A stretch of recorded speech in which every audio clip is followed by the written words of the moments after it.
பள்ளிக்கல்வித்துறை அமைச்சராக ராஜ்மோகன் பொறுப்பு வகிக்கிறார். செய்தி விளம்பரத்துறை அமைச்சராகவும் ராஜ்மோகன் பொறுப்பு வகிக்கிறார்.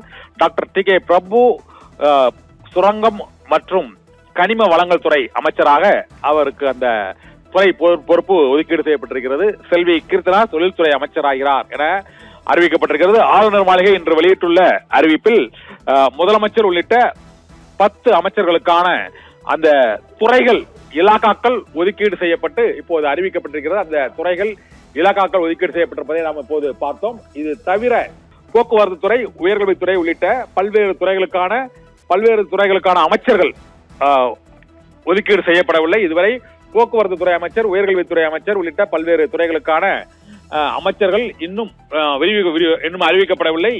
விஜய் வகிக்கக்கூடிய துறைகளாக நாம் பார்ப்பது முதலில் பொது நிர்வாகம் மற்றும் இந்தியன் அட்மினிஸ்ட்ரேட்டிவ் சர்வீஸ் என்று அழைக்கக்கூடிய இந்திய ஆட்சி நிர்வாகம், இதே போல போலீஸ், காவல்துறையினர் மற்றும் வனத்துறை, ஃபாரஸ்ட் சர்வீஸ், IFS ஆகிய துறைகளும், மாவட்ட வருவாய் அலுவலர்கள் துறை மற்றும் உள்துறை சிறப்பு திட்ட செயலாக்கத்துறை, பெண்கள் பாதுகாப்பு துறை, இதே போல இளைஞர் பாதுகாப்பு துறை, குழந்தைகள் பாதுகாப்பு துறை, இது தவிர மாற்றுத்திறனாளிகள் துறையும், நகராட்சி நிர்வாக துறையும், குடிநீர் விநியோகத்துறையும் முதலமைச்சர் கட்டுப்பாட்டில் வைக்கக்கூடிய துறைகளாக அந்த இலாக்காக்கள் ஒதுக்கீடு செய்யப்பட்டிருக்கின்றன.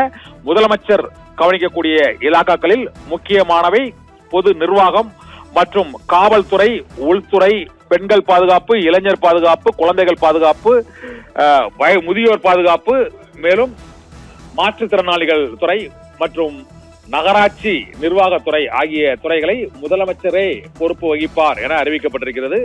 இதே போல 2ஆம் நிலை அமைச்சராக உள்ள புஷி ஆனந்திற்கு ஊரக வளர்ச்சித்துறை மற்றும் நீர்வளத்துறை, ஊரக மேம்பாட்டுத்துறை மற்றும் நீர்வளத்துறை ஆகிய துறைகளின் அமைச்சராக பொறுப்பு வகிப்பார்.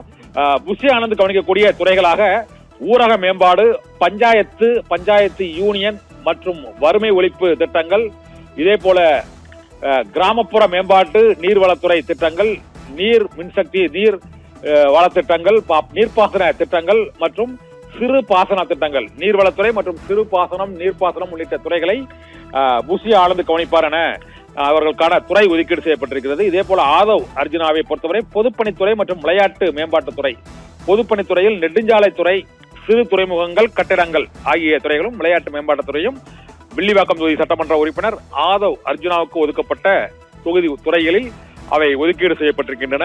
டாக்டர் KG அருண்ராஜ் மக்கள் நல்வாழ்வுத்துறை, குடும்ப நலத்துறை ஆகிய 2 துறைகளும் அவருக்கு ஒதுக்கீடு செய்யப்பட்டிருக்கின்றன. நிதித்துறை அமைச்சராக இருக்கக்கூடிய செங்கோட்டையனுக்கு நிதித்துறை மற்றும் ஓய்வூதிய பலன்கள் ஆகிய துறைகள் செங்கோட்டையனுக்கு ஒதுக்கீடு செய்யப்பட்டிருக்கிறது.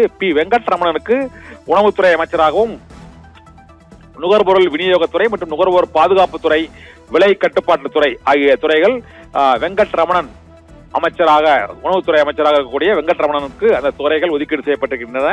இதே போல CTR நிர்மல்குமாருக்கு இயற்கை வளங்கள் மற்றும் மின்சாரம் சட்டத்துறை அமைச்சராக அவர் இருக்கிறார். இதில் நான் கன்வென்ஷனல் மரபுசாரா எரிசக்தி துறை மற்றும் நீதிமன்றங்கள், சிறைச்சாலை, லஞ்ச ஒழிப்பு, இது தவிர சட்டமன்றங்கள், ஆளுநர்கள், தேர்தல் மற்றும் கடவுச்சீட்டு துறை என்று அழைக்கக்கூடிய பாஸ்போர்ட் துறை ஆகியவை CTR நிர்மல்குமார் வைக்கக்கூடிய அந்த எனர்ஜி ரிசோர்சஸ் அண்ட் லா, எரிசக்தி துறை அண்ட் சட்டத்துறையில் அந்த துறைகள் எல்லாம் ஒதுக்கீடு செய்யப்பட்டிருக்கின்றன.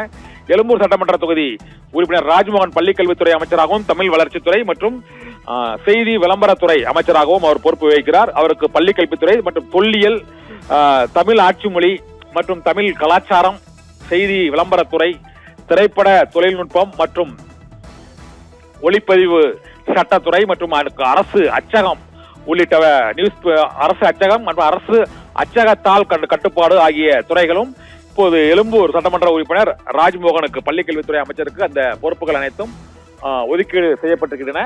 இதே போல டாக்டர் டி கே பிரபு காரைக்குடி சட்டமன்ற தொகுதி உறுப்பினர்களுக்கு இயற்கை வளங்கள் துறை அமைச்சராக பொறுப்பு வகிக்கிறார். அவர் கனிம வளங்கள் மற்றும் சுரங்கத்துறை அமைச்சராக அவர் பொறுப்பு வகிக்கிறார். சிவகாசி தொகுதி சட்டமன்ற உறுப்பினர் செல்வி கீர்த்தனா அவர் தொழில்துறை அமைச்சராகவும், முதலீடு மேம்பாட்டுத்துறை அமைச்சராகவும் அவர் அந்த துறைகள் அவருக்கு ஒதுக்கீடு செய்யப்பட்டிருக்கின்றன. தொழில்துறை அமைச்சராகிறார் செல்வி கீர்த்தனா. டி கே பிரபு இயற்கை வளங்கள் துறை அமைச்சர், பள்ளிக்கல்வித்துறை அமைச்சர் ராஜ்மோகன், மின்சாரத்துறை அமைச்சர், மின்சாரம் மற்றும் சட்டத்துறை அமைச்சர் நிர்மல்குமார், இதே போல நிதித்துறை அமைச்சர் செங்கோட்டையன், உணவுத்துறை அமைச்சர் வெங்கட் ரமணன், மக்கள் நல்வாழ்வுத்துறை மற்றும் குடும்ப நலத்துறை அமைச்சராக KG அருண்ராஜ் ஆகியோர் பொறுப்பு வகிப்பதாக அறிவிக்கப்பட்டிருக்கிறது. ஆதவ் அர்ஜுனா பொது நிர்வாகம் மற்றும் பொதுப்பணித்துறை மற்றும் விளையாட்டுத்துறை அமைச்சராக ஆதவ் அர்ஜுனா பொறுப்பு வகிப்பார் என அறிவிக்கப்பட்டிருக்கிறது. விளையாட்டுத்துறை மற்றும் பொதுப்பணித்துறை அமைச்சராகிறார் ஆதவ் அர்ஜுனா. புஷி ஆனந்த் நீர்வளத்துறை மற்றும் ஊரக மேம்பாட்டுத்துறை அமைச்சராக பொறுப்பு வகிக்க இருக்கிறார். முதலமைச்சர் விஜயின் கட்டுப்பாட்டில் உள்துறை, காவல், பெண்கள், குழந்தைகள் மற்றும் இளைஞர்கள், முதியோர் நலத்துறை அவர் பொறுப்பு வகிக்கிறார். இதே போல மாற்றுத்திறனாளிகள் துறை, இது தவிர நகராட்சி நிர்வாகத்துறை, குடிநீர் விநியோகத்துறையும் முதலமைச்சரின் கட்டுப்பாட்டில் இருக்கும் என அறிவிக்கப்பட்டிருக்கிறது. முதலமைச்சருக்கும் 9 அமைச்சர்களுக்குமான அந்த துறைகள், இலாக்காக்கள் ஒதுக்கீடு செய்து ஆளுநர் மாளிகை இன்று அந்த அறிவிப்பை வெளியிட்டு இருக்கிறது. ஆளுநர் மாளிகையின் அறிவிப்பின்படி 9 அமைச்சர்களுக்கும் இலாக்காக்கள் பதவியேற்று 1 வார காலமாகியும் அமைச்சர்களாக பதவியேற்று 5 நாட்களாக அந்த இலாக்காக்கள் ஒதுக்கீடு செய்யப்படாத சூழ்நிலையில் இன்று அந்த இலாக்காக்கள் ஒதுக்கீடு செய்யப்பட்டு அறிவிக்கப்பட்டிருக்கிறது. தமிழக அமைச்சரவையில் 9 முதலமைச்சர் உள்ளிட்ட 9 அமைச்சர்களுக்குமான